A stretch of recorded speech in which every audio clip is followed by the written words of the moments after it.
Hey everybody, welcome to another episode of Revolution Health Radio. This week I'm really excited to welcome Dr. Sarah Ballantyne as a guest on the show. She's the creator of the award-winning online resource, The Paleo Mom, co-host of the syndicated top-rated The Paleo View podcast, and the New York Times bestselling author of Paleo Principles, her newest book, which I'm excited to talk about today, The Paleo Approach, The Paleo Approach Cookbook, and The Healing Kitchen. Sarah earned her doctorate degree in medical biophysics at the age of 26 and spent the next 4 years doing research on critical care medicine, innate immunity, gene therapy, and cell biology, earning a variety of awards and research excellence along the way. Many of you know Sarah from the paleo primal community, and she has long been a voice of reason and also someone who, like myself, shares a passion for research and backing up her writing with evidence, which I think is really important and often in short supply in the health world online. And, Sarah's been one of those people that I connected with right away, especially in this particular domain. And we've both enjoyed geeking out on all of the research that supports the ancestral diet and lifestyle.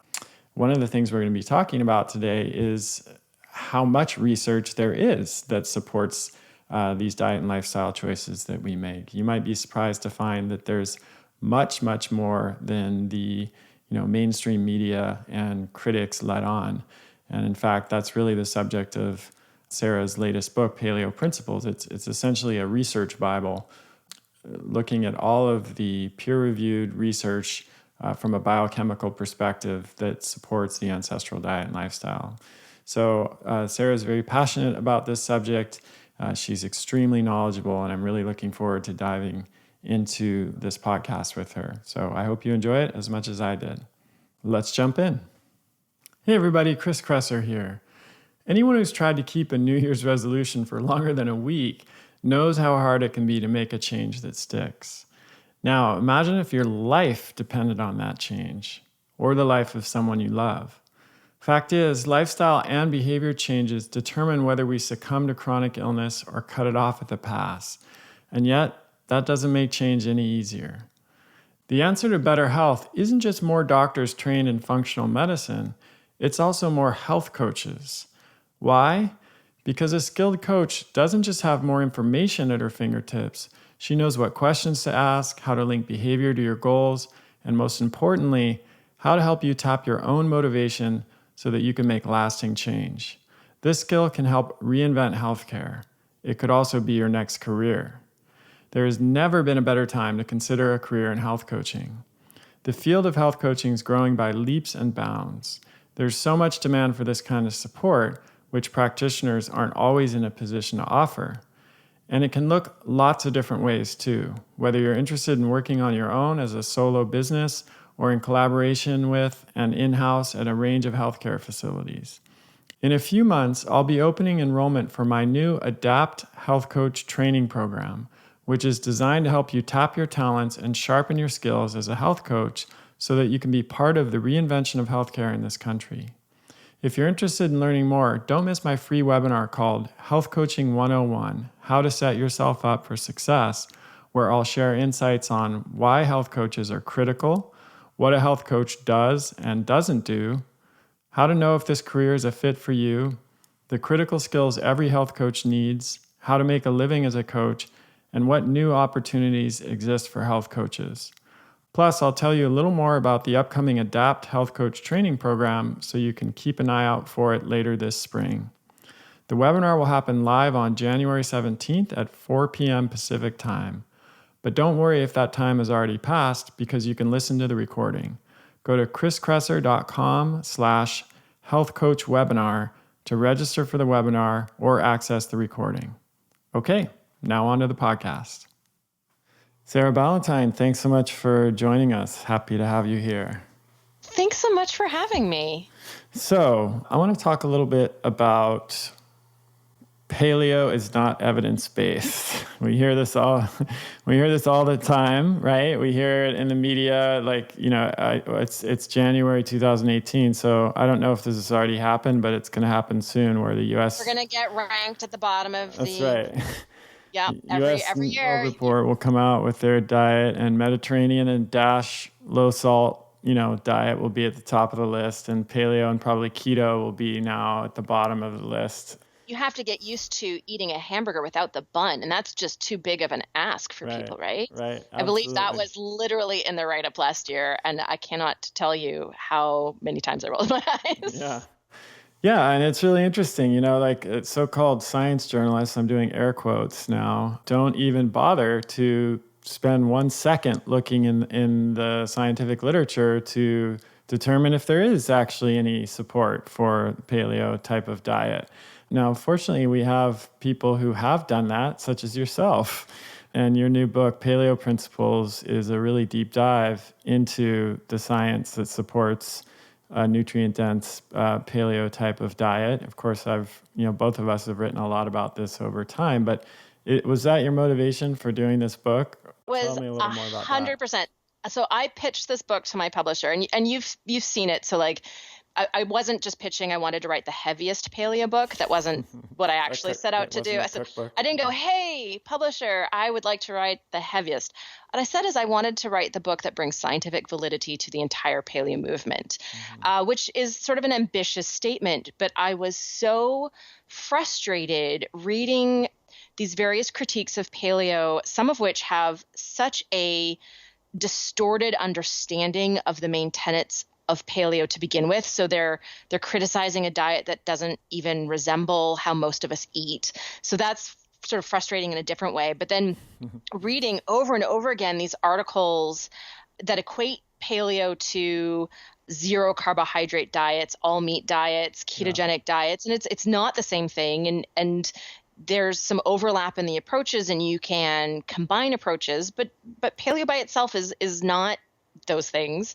And then you get there's no science to support. There's only a handful of small clinical trials, and you can't put any stock in that. Or there's the lack of evidence. I almost feel like there's more than one group of people that I feel like I'm constantly sort of talking into, like, can we just have this conversation about nutrient density and nutrient sufficiency? Like, number one, can we talk about compounds in foods that are inherently anti-inflammatory versus compounds in foods that are inherently inflammatory? And I feel like I'm butting up against plant-based diet people, and then this very, very stuck in, you have to eat foods from all the food groups. Right. And it will die if we don't eat whole grains argument of nutritionists, dietitians. And so I feel like when I'm talking to those groups of people, the only way to break through their, very set opinions is to present a really robust scientific argument. And so that's, and one of the reasons why you and I have gotten along so well for so long, because I know you do the same thing. But it's one of the reasons why the articles on my website are always thoroughly researched with citations, and always present. It's really important to me to present the current state of evidence in science, which is different than saying this is the way it is. Because science is, we don't actually know everything. We're still researching various topics, and there's aspects of paleo for which the evidence is really, really strong. And there's aspects of paleo where it's a little bit more nuanced, and there's a more detailed conversation to have surrounding those particular foods. And I really feel that it's very important to present that to not just naysayers, but also people who are trying to use paleo to reach their health goals, because I think that it's really important to empower people with knowledge and to admit the current bounds of human knowledge, because that's the only way that we can continue to adapt and refine, is if we can, say now, admit up front, traditionally prepared lentils is kind of a gray area. There might be some real benefits to this food for a lot of people. Maybe we shouldn't demonize it with soy. I think it's really important to have those more detailed conversations up front, so that it allows us to adapt as we learn more, but also empower people to experiment with themselves as individuals and really understand their own optimal diet. Right.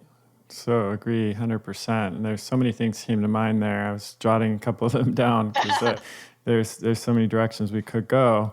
One is, I think, just expanding the conversation around diet to move away from this idea that there's one diet that is, great for everybody.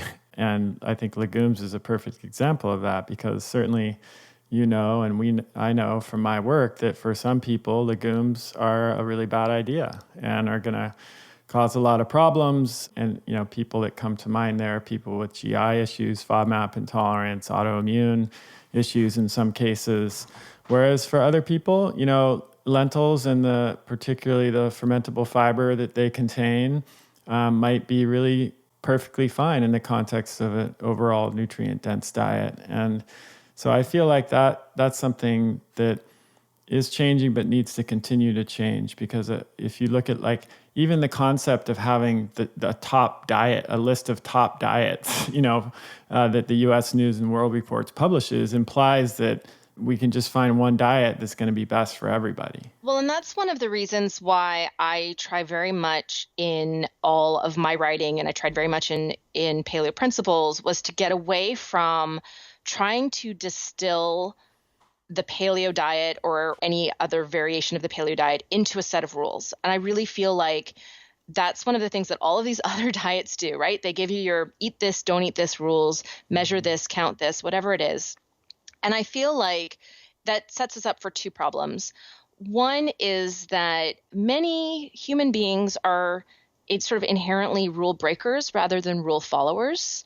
And I like to draw the comparison of speeding limits because I think there's a large percentage of the population that doesn't always drive the speeding limit. And maybe you're only going 5 miles an hour over or 10 miles an hour over, and you're staying beneath that threshold that would get you a ticket if you drove past a speed trap, but you're still pushing that rule, right? You're still trying to figure out your way around it. And I think we approach diet in very much the same way. When you just say, this is what I'm supposed to eat and this is what I'm not supposed to eat, it sort of sets us up for rebellion, for trying to find the wiggle room, the cheat meals, whatever it is. And I think that does us a disservice, because when you don't really understand the reason behind the rules, it makes it a lot harder to respect those rules. And I think you could make the same argument for a really windy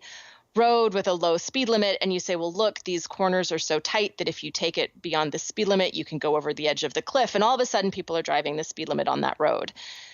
So I think that if you can provide a broader education behind the rules and get into, rather than a dogmatic rule-based approach, start talking about an educational foundation that informs choices and allows people to really understand, okay, so if I choose this food instead of this food, this is the impact it's going to have on my body. And that's separate than being perfect. It doesn't mean that we're going to make the best choice every time, but it empowers our choices with knowledge so that we have this deeper reasoning for doing something rather than just, I know I'm supposed to, or I know I'm not supposed to.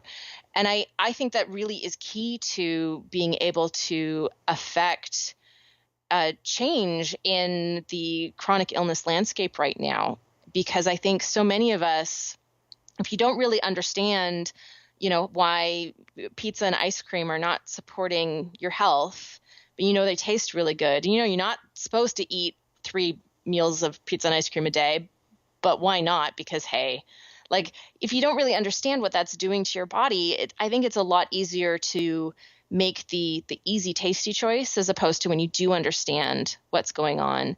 And then that translates to exactly what you're talking about, the getting away from one diet, because you start to say, well, look, here's the main ideas that mean that this food is a better food than this food.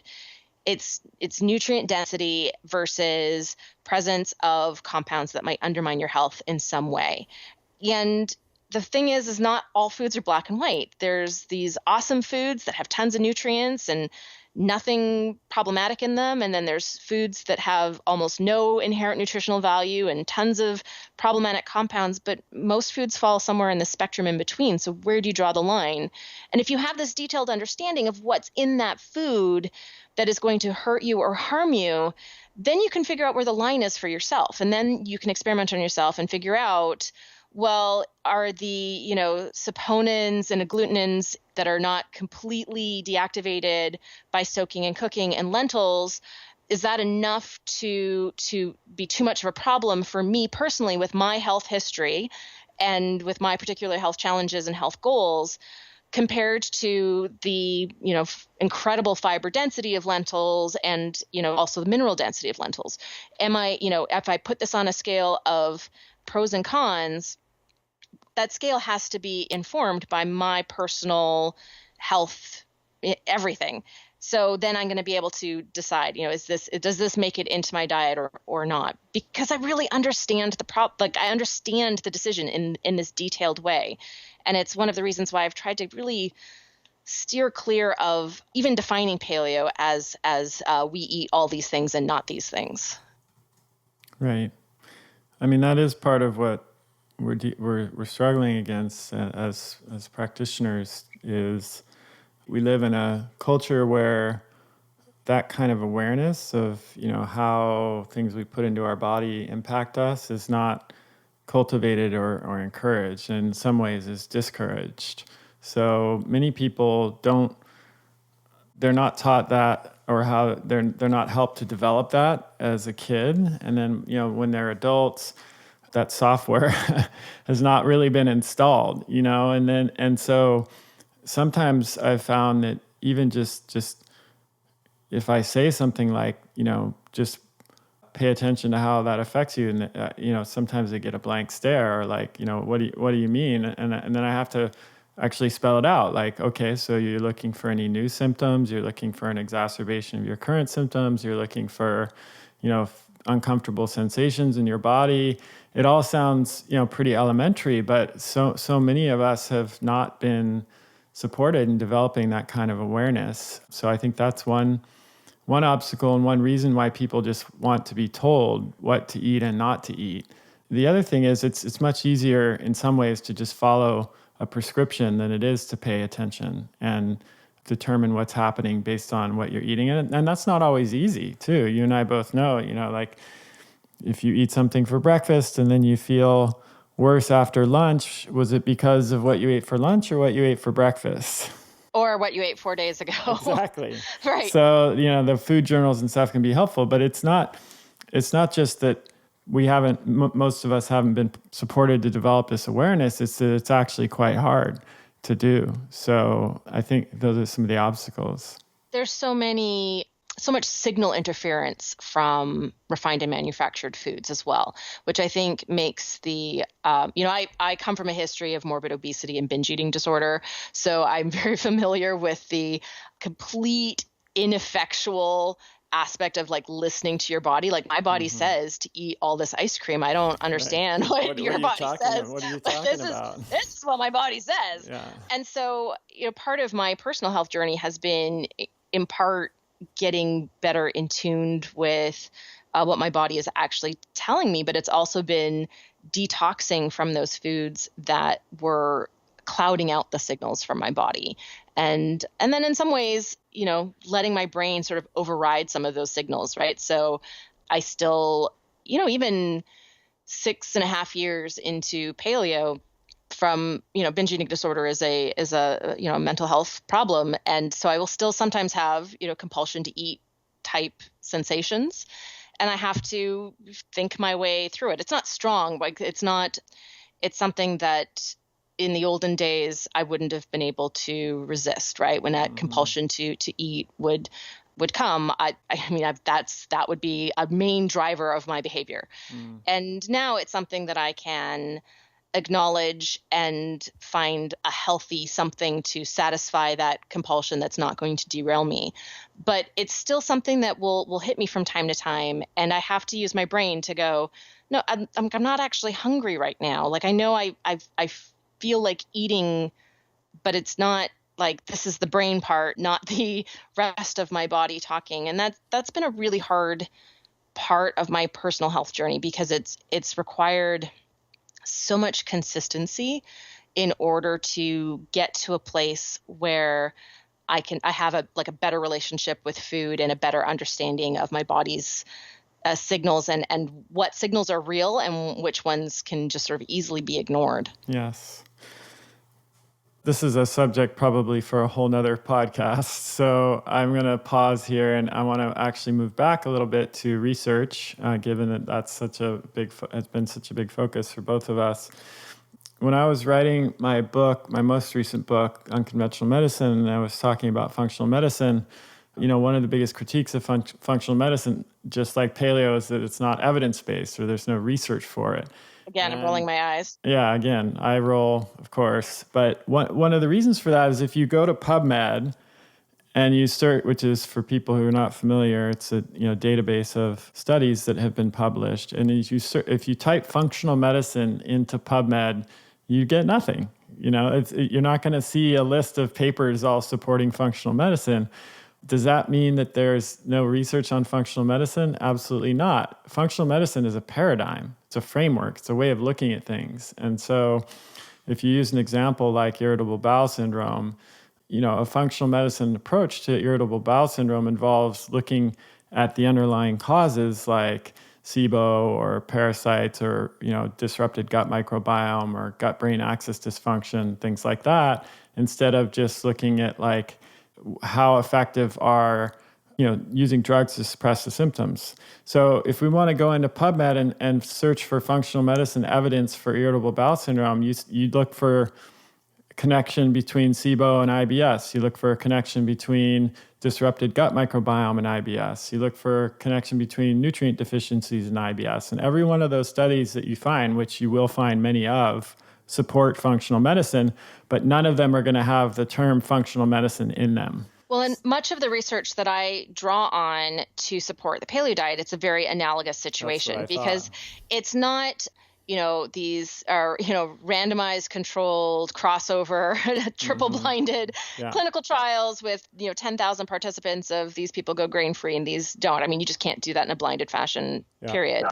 But it's more the studies, and it's not even always human studies, although those are always wonderfully informative when we can get them.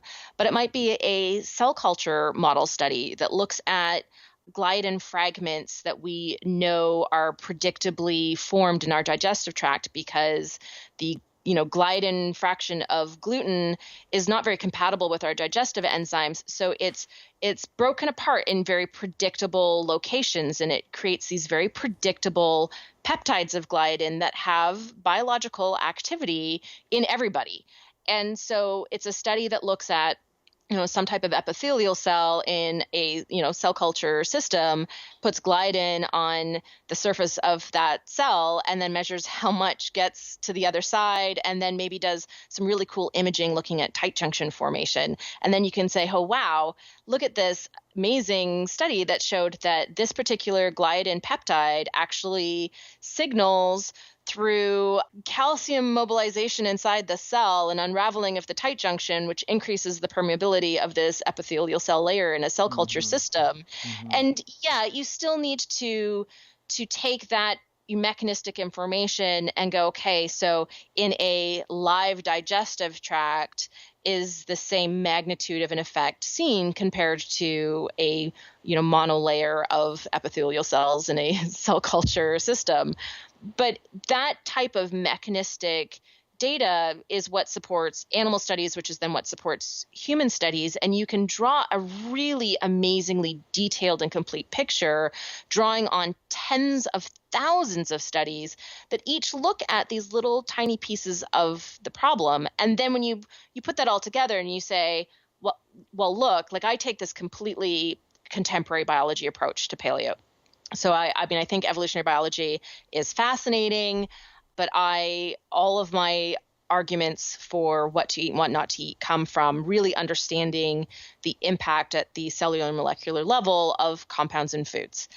And you can create this exact same picture. It comes out to pretty much paleo by just taking that approach, going through the scientific literature.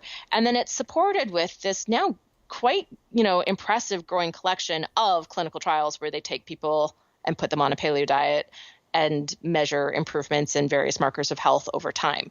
So I think that it's going to be great to be able to add to, this clinical trial evidence, but there's so much evidence there now. And it just takes it takes a person who loves spending hours upon hours in PubMed. Mm-hmm. But it takes somebody to take all those pieces of the puzzle and put them together for people. And that's not really a job that exists out there right now. It's not like there's a group of scientists whose job it is to look at everybody else's science and make the big picture and then, give that to the science writers. Like that's not currently a thing. So we feel so dissociated as average people from the medical literature just because of that lack of big picture communication. Yeah, and that's why people have turned to bloggers, because one of the consequences of new media, internet, social media over the last several years. We often forget, like, Facebook's only 10, not even 10, is it 10 years old, 9 years old or something? It's like I think it's like 11 now, because I think I started in 2007. Yeah, so it's like life after Facebook and life before Facebook. I don't personally use Facebook, but it's had a profound impact, and not just Facebook, but Medium and blogs and everything. And so newspapers, it's kind of amazing that there still are newspapers in some way, because it's so fragmented now. And one of the consequences are that newspapers had to really downsize, and traditional media outlets had to really downsize in order to survive. And the first thing that they downsized was investigative reporting, and reporting by people with, the deeper kind of reporting that would happen with true science journalism. So what you have now is people who are not trained in science filling the role of science journalists, and they just take stuff off of the wire, and there's no analysis at all to determine if it's legitimate. There's no critical thought process to go through the process that you just took us through in terms of thinking about a study and the specifics of it and how that can be related to, a nutritional approach. And so we just get like a really glossy, superficial, and sometimes just outright wrong interpretation of what is happening in the scientific literature. Well, it's one of the things that I find so frustrating, because there's a lot of different steps. So if you look at a website that does more science-based articles, they're typically getting their articles from press releases, or they're getting their articles from, bloggers, other websites that have already written something. Mm-hmm. And I get very, very frustrated when science is misrepresented, especially when it's misrepresented just to get a headline. Like that to me is just so frustrating. But it also, the combination of that misrepresented science in what would be more sort of considered mainstream media, and the combination between that and I love the internet. It's an amazing thing, but there's zero quality control. And so there's this also collection of people who write articles, the pseudoscience, right? So I'm going to write this in a very technical way so you think I'm smart, and I'll throw a bunch of scientific citations at the bottom, but meanwhile it's actually just complete nonsense in those articles. And it makes it so that the consumer of information has to be so well educated to be able to do their own quality control, right? They have to be able to read through these things and go, well, this person, is reputable and always does great work. This person is just trying to get my dollar. And this, article based on this paper is, well representative of the work, and this one isn't. And it's tough for an average person. Like for me, I can get into the technical language really quickly, and I can dive into the medical literature really easily. That's my background. And it can still be time consuming, but it's not a super effort for me because it's a language that I speak so fluently. But for most people, it's really tough to be able to discern good information versus bad, which means that those of us who put so much effort into producing good information, sometimes our messages can get sort of diluted with just the volume of stuff out there on the internet. Yeah, that's a huge pet peeve of mine too. I would say right up there is just the laziness. Like I said before, it just drives me nuts when people don't take 1 second to go to PubMed and do a search. I mean, I'm not talking about general public. I'm talking about journalists, so-called science journalists. I don't expect the average person to go to PubMed and search. But even health bloggers. I mean, if you're going to be contributing to this field and writing articles that maybe a media outlet's going to pick up, like, fact checking is a great thing to do. Absolutely. So, I mean, an example of that would be if you say there's no research supporting the Paleolithic diet, why not? Independent of everything we've said already, you can't just look for studies that have the words Paleolithic diet in them, because you're going to miss 9/10 of what's out there, or more. Actually, probably more like 98% of what's out there. But can you at least go and search for Paleolithic diet? I mean, like that doesn't take long. And if I do that right now, I see that there's 198 search results. So, and not all of those necessarily are favorable, but the vast majority of them are actually. There aren't many studies in that group, if you scroll through the list, and even if you just read the abstract, that are showing harm from paleo or null outcomes, no benefit. Yeah, I mean, there's 0 studies showing harm from paleo. There's a couple of studies showing. There's one. Is there one? Iodine deficiency over 2 years of people on a paleo diet, but you could. I'm going to have to look at that one. Also, iodine deficiency in the general population, so it's hard to say if that's specific to paleo. And it's also quite easy to resolve. I've always recommended people consuming some sea vegetables and fish and other types of foods that have iodine. But if that's the only thing, you're doing pretty well. Right. Well, and I think the other aspect of that is within every dietary framework, there are certain nutrients that tend to fall short. And of course, the standard American diet, it's like 90% of nutrients tend to fall short.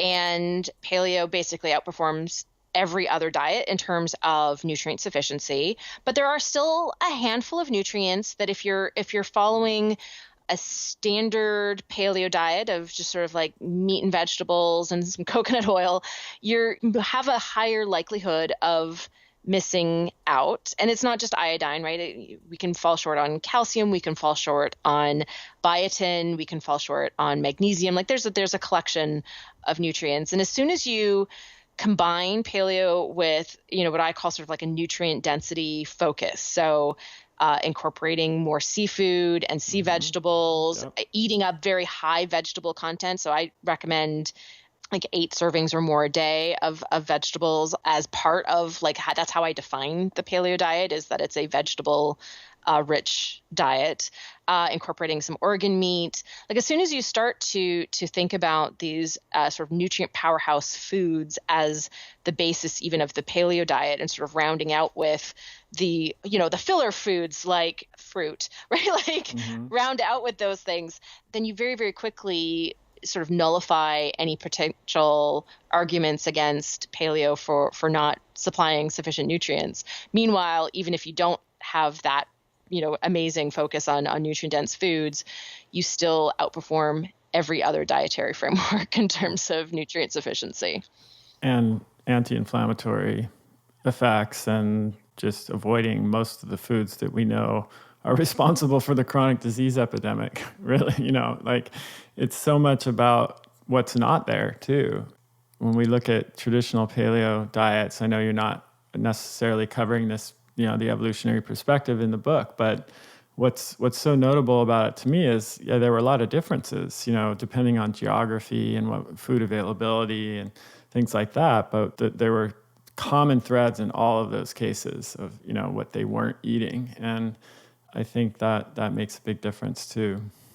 And I think there's common threads, not just there's common threads in terms of inflammatory foods that are not part of their diets. There's common threads in terms of nutrient sufficiency, but there's also common threads in terms of the lifestyle aspects. And that's one of the things that I think is so powerful about paleo, especially now, is that it's no longer just a diet or a diet plus CrossFit, right? Like it's now a template for living, right? It's a framework that informs your food choices, but then it's also a focus on stress management and a focus on adequate sleep and active lifestyle and community. And these things have become so ingrained in how we define paleo that I think it's really powerful, because we know that food is not the only input to health. It's not the only factor.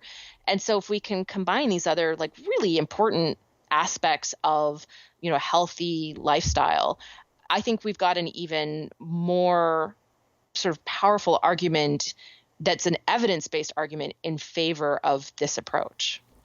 Absolutely.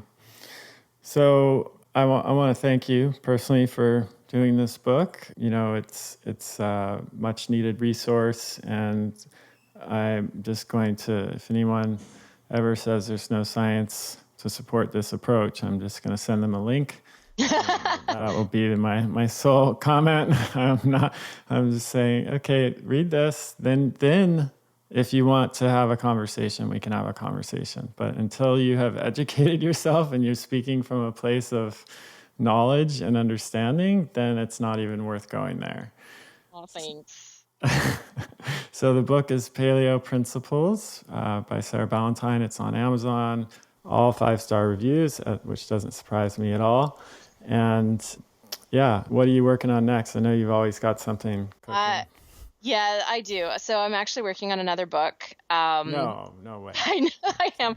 Well, so to be fair, I started this book 2 books ago, and I got distracted by 2 books. Uh-huh. So this is one that I started a few years ago, and Right. I feel like I owe it to my publisher to finish it. Mm-hmm. So it is a gut health focused book that is penciled to come out probably in the fall this year, if I can stay healthy and motivated to keep working on it. Yeah. And then I'm definitely planning on a book break, because they're quite draining projects to work on. But yeah, I always have. I'm one of those people who always has way too many ideas and not enough time to see them all to fruition. So I'm definitely not bored.